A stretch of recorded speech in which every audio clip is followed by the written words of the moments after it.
Quantos batismos existem na palavra de Deus? Em Efésios capítulo 4, o apóstolo Paulo fala que existe um só batismo, assim como existe uma só fé.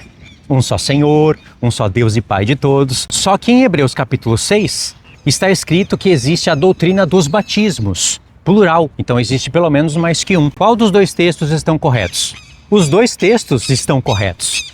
Você tem que alinhar a palavra de Deus num contexto geral.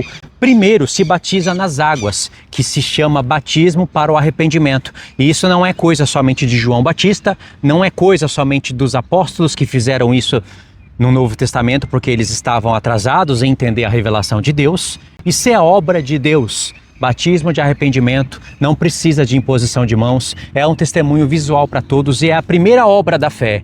O segundo batismo é o batismo com fogo, e aí depende sim de imposição de mãos. Deus não está preso à imposição das mãos para colocar o Espírito de Deus, assim também como ele não está preso no batismo das águas para poder salvar. Se a pessoa não tem oportunidade para se batizar nas águas, e se não tem alguém para impor as mãos sobre a cabeça de um vaso que Deus quer usar, ele pode derramar o Espírito Santo sem precisar das mãos. Mas a lei geral é essa.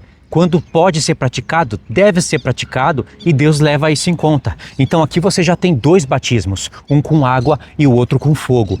O segundo é onde você recebe um revestimento de poder, dons do Espírito Santo. No livro de Atos dos Apóstolos, é um livro-chave para a gente entender todas essas coisas. Na verdade, é o livro principal. E aí existe um terceiro batismo, que na verdade é a continuação do segundo. E esse terceiro, todos recebem, mas ele tem algumas diferenças. Por exemplo, João Batista diz que Jesus iria batizar com o Espírito Santo e com fogo. O que significam essas palavras? Será que significa que o Espírito Santo é revestimento de poder e o fogo é jogar as pessoas no lago de fogo? Não é isso que o texto está dizendo. Com o Espírito Santo e com fogo. Significa o seguinte: você tem que somar todos os textos da palavra de Deus sobre batismo. João Batista disse isso e é um testemunho verdadeiro. Jesus fala que ele haveria de ser batizado com um batismo de fogo. Então você fica perdido, porque você vê tantos textos e você não conhece os contextos. Deixa eu explicar para vocês. Batizar com o Espírito Santo e com fogo não significa que um é bom e o outro é ruim. Que um é receber o dom do Espírito com poderes e o outro é jogar no lago de fogo as pessoas. Prestem atenção. Eu sou batizado com o Espírito Santo.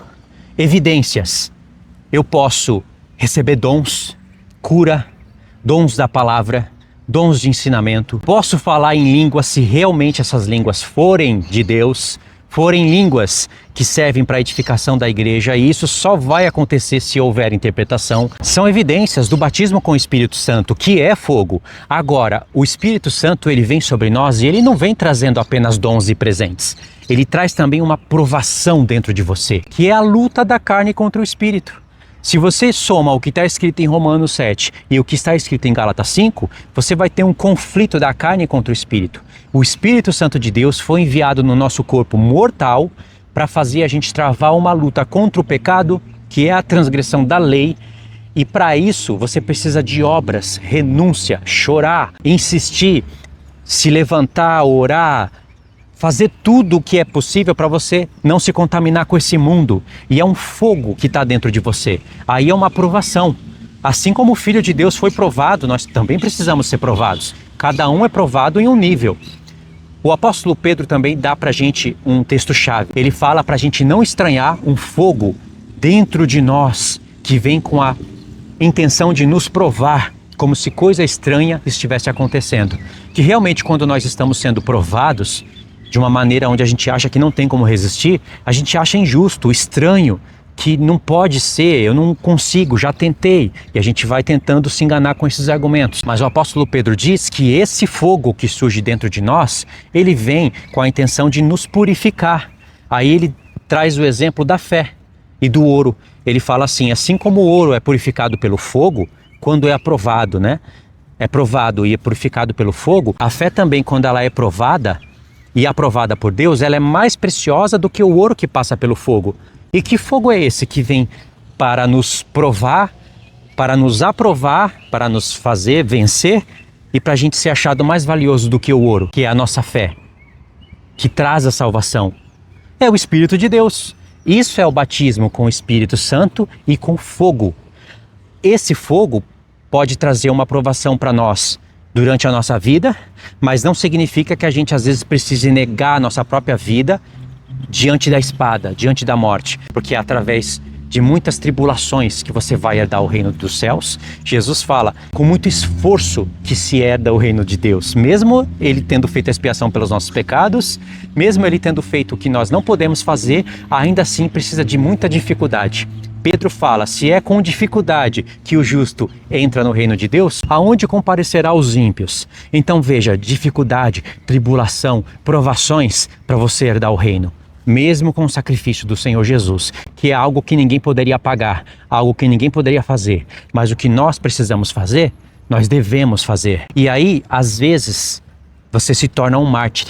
Às vezes você vai ter que ser provado com esse fogo, que é onde você vai ter que negar a sua vida diante da espada. Nem todos passam por isso, mas todos que vivem devem passar por esse batismo de fogo, não de negar a vida diante da morte, mas de negar a sua própria carne. E aí Deus, quando Ele olha na linha do tempo e vê você com uma vida de vencedor, que venceu a carne, mesmo que caiu em tentação, pecou, Ele está lá no céu como consolador à destra do Pai. Porque a palavra no grego é essa, consolador. E Ele intercede por você e te levanta. Você não pode desistir, é aí que está a chave. Você não desistindo, Deus não desiste. Se você abandoná-lo, Ele te abandona. Enquanto você não abandonar, Ele não te abandona. Ainda que o justo caia 7 vezes, Deus o levanta. Deus jamais vai desistir de alguém que não desiste. Esse é o batismo com fogo. E agora sim, depois desse conhecimento, você pode entender a outra parte do batismo com fogo, que é o outro lado, o lado B. É como uma moeda, tem o lado A e o lado B. O lado A eu acabei de explicar. O lado B é que se você for provado pelo Espírito e se encontrar reprovado, o que vai acontecer com você?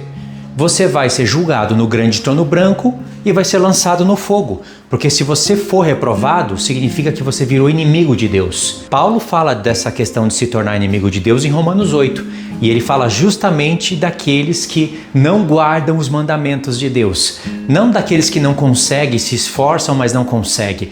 Mas daqueles que se colocam contra, são opositores da verdade. São aqueles que não querem andar no Espírito e se inclinam totalmente para as obras da carne. Veja como isso está em Romanos 7 e em Romanos 8 principalmente. Então você se torna inimigo de Deus porque você ultrajou o Espírito Santo. Você apagou o Espírito, você se tornou inimigo do Espírito que está dentro de você. Para o Espírito ser enviado sobre você, custou a vida do Filho, assim como o Pentecoste é somente depois da Páscoa. E por que Paulo fala que aqueles que estão inclinados para a carne não são sujeitos à lei de Deus e se tornam inimigo de Deus? Qual é a conexão? Porque a obra do Espírito principal é de colocar as leis de Deus no teu coração. Jeremias 31, do 31 ao 37. As leis de Deus são os 10 mandamentos. Ou seja, o fogo vem para te provar e para te aprovar. Não é Satanás que coloca o fogo na tua vida. É o próprio Deus. E Ele nunca vai te provar acima das tuas forças. Porque Deus é fiel. 1 Coríntios 10, verso 13. Você pode pegar um aplicativo da Palavra de Deus, colocar a palavra batismo e depois colocar a palavra fogo, juntar ali uma coisa com a outra, busca todos os textos e você vai encontrar isso que eu estou falando.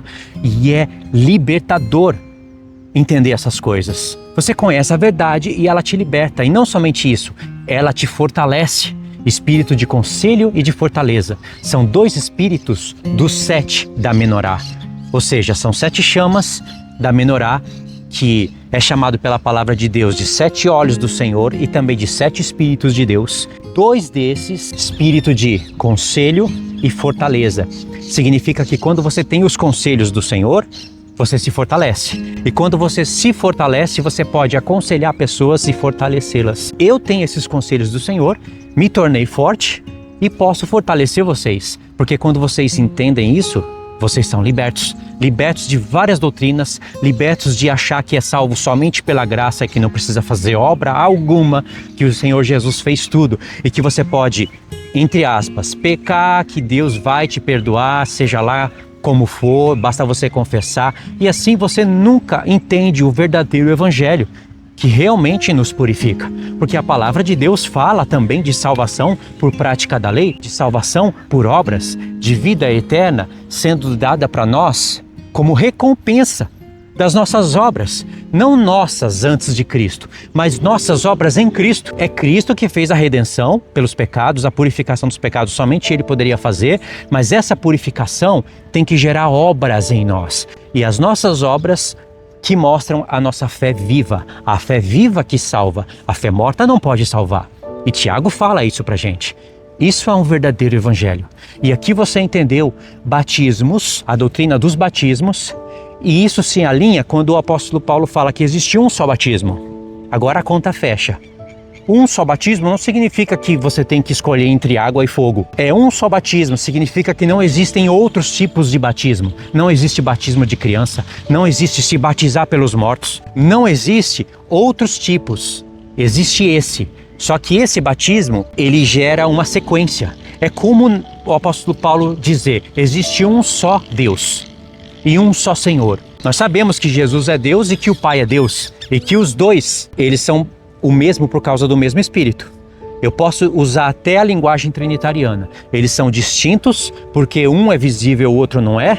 Um é o Pai que envia, o outro é o Filho que é enviado, mas eles formam um único Deus. Assim também um só Senhor, só que o Pai é Senhor, o Filho também é Senhor. É uma continuação. O apóstolo Paulo também, quando fala da nossa fé e do Evangelho, lá para os Gálatas, ele fala que existe o Evangelho da circuncisão e o Evangelho da incircuncisão. São dois evangelhos. Se existe uma só fé, um só batismo, um só Senhor, um só Deus e Pai de todos, por que tem que existir dois evangelhos? Por causa da necessidade da época. Ou seja, a pregação para os judeus circuncidados tinha que ser uma, porque tinha que usar ainda o templo e o sacrifício pelos pecados. A pregação para os gentios já não poderia usar nada disso, mas os dois evangelhos, ou seja, as duas maneiras de pregar a palavra de Deus, iria conduzir a um só resultado. Assim é com a doutrina dos batismos, e isso significando um só batismo. Uma só fé, mas a prática da fé para o judeu e a prática da fé para o gentil, eles seguem caminhos distintos. Só que vai levar a um só resultado, principalmente naquela época que era tempo de transição de alianças. Assim você estuda a palavra de Deus e tem a compreensão, porque de fato isso se chama doutrina dos batismos. Ou seja, são dois batismos, água e fogo, e esse do fogo, ele pode também ser aquela terceira parte, onde você vai ter que dar a vida diante da morte. Isso aconteceu com o Senhor Jesus e por isso que ele disse, existe um batismo com o qual eu tenho que ser batizado. E Jesus também disse que alguns dos apóstolos iriam receber do mesmo batismo que ele recebeu, ou seja, beber também do mesmo cálice, que é o cálice da morte, no sentido de ter que negar a sua própria vida diante da morte, não negar o Senhor. Uma coisa é você negar a sua própria vida no dia a dia, lutando contra a carne, mortificando as obras da carne, mas vivendo a vida. Não tem uma espada na tua garganta? Outra coisa é uma espada na tua garganta, dizendo, nega a Deus e você vive. Esse é o batismo, que é aquele terceiro elemento que Jesus disse que ele vai ser batizado, alguns dos apóstolos também iriam ser, e isso também recairá sobre as duas testemunhas no tempo do fim.